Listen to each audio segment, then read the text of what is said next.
UP का, जहां पे मुख्यमंत्री योगी आदित्यनाथ मेधावी छात्रों के सम्मान में मौजूद हैं।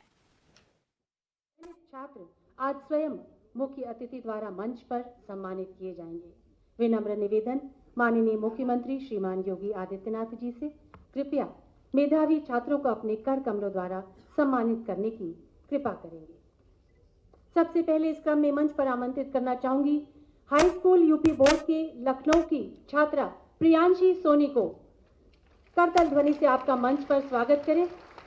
सीता बाल विद्या मंदिर इंटर कॉलेज महमूदाबाद सीतापुर की छात्रा प्रियांशी सोनी, आपने हासिल किए 98.33% यूपी बोर्ड हाई स्कूल में।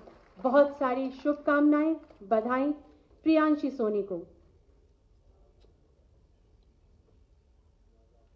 और इसी क्रम में चित्रकूट के शुभ चपरा इंटर यूपी बोर्ड के छात्र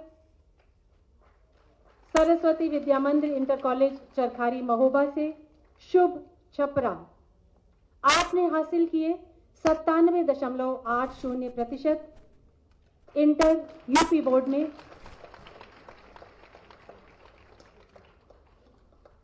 बहुत सारी बधाई शुभ को।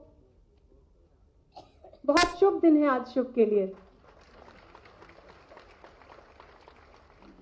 और इसी क्रम में आदित्य हाई स्कूल आजमगढ़ के महर्षि दयानंद सरस्वती शिक्षा संस्थान कौवा कटसर बाछापार से आदित्य, आपने प्राप्त किए 92.50%। बहुत सारी बधाई आदित्य को। जनपद चंदौली के इरफान श्री संपूर्णानंद माध्यमिक विद्यालय प्रभुपुर के छात्र, आपने प्राप्त किए 82.71%। इंटर के छात्र चंदौली के इरफान।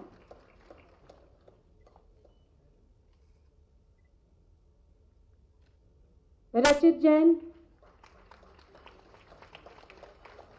गौतम बुद्ध नगर के सीबीएसई हाई स्कूल में आपने प्राप्त किए 99.80%। Amity international school Noida Gautam Buddh Nagar की छात्र रचित जैन। बहुत सारी शुभकामनाएं रचित को हम सब की ओर से।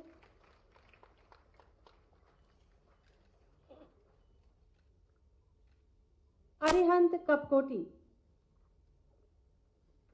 गाजियाबाद के दिल्ली पब्लिक स्कूल इंदिरापुरम गाजियाबाद से सीबीएसई हाई स्कूल में आपने प्राप्त किए 99.8%।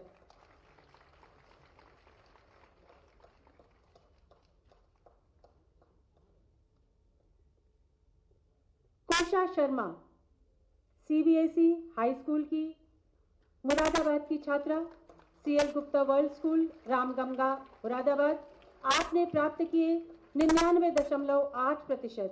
ढेर सारी शुभकामनाएं और बधाइयां। कन्याएं जब कुछ प्राप्त करती हैं तो बहुत गर्व होता है। जोरदार तालियां। राधिका सिंघल मेरठ की छात्रा सीबीएसई इंटर में आपने प्राप्त किए 99.6%। केएल इंटरनेशनल स्कूल सोमदत्त विहार गढ़ रोड मेरठ की छात्रा राधिका सिंघल मंच पर।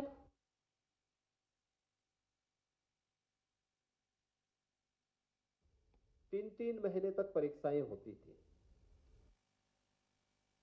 3 महीने परीक्षा, 2 से 3 महीने परिणाम आने में लगते थे और 3 महीने फिर प्रवेश में लगते थे। तो 9 महीने तो 12 महीने में से 9 महीने तो इसी में व्यतीत हो जाते थे। तो शेष 3 महीने वे पर्व और त्योहारों में व्यतीत होते थे। तो पठन पाठन कब होता था ये देखने को बहुत कम मिल पाता था। मैंने उस समय विभाग को एक लक्ष्य दिया था कि क्या हम इन परीक्षाओं के कार्यक्रम को और सीमित कर पाएंगे। 3 महीने तक चलने वाली परीक्षाएं और 3 महीने तक आने वाले परिणाम को क्या 1 महीने तक हम सीमित कर सकते हैं। परीक्षा का मतलब छात्र छात्रा को परेशान करना नहीं होना चाहिए। उनके मूल्यांकन का एक सामान्य मूल्यांकन का एक आधार होना चाहिए।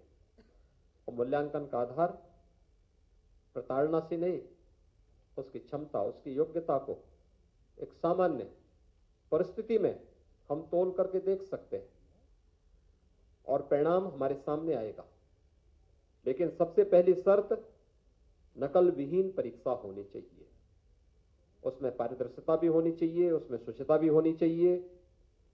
लेकिन प्रश्न पत्र एक सामान्य प्रकृति का होना चाहिए जो उसका मूल्यांकन कर सके। इतना कठिन न हो कि जो परीक्षक है उसको स्वयं उसका उत्तर ना आता हो। अक्सर यही होता है, जो प्रश्न बनाता है वो इतना प्रश्न पत्र इतना कठिन बनाता है, बहुत बार उन परीक्षकों से स्वयं पूछा जाए भाई आप स्वयं ही उत्तर दो इसका क्या है, वो स्वयं उनको पसीने छूटने लगते हैं। तो हमने कहा फिर छात्रों के लिए इतना कठिन प्रश्न क्यों बना लेते हैं। एक सामान्य प्रकृति के प्रश्न होने चाहिए और उसको जितना शॉर्ट कर सकते हैं उसको हमें करने का प्रयास करना चाहिए। परिणाम रहा, धीरे धीरे करके सुधार होता गया, नकल बंद होती गई।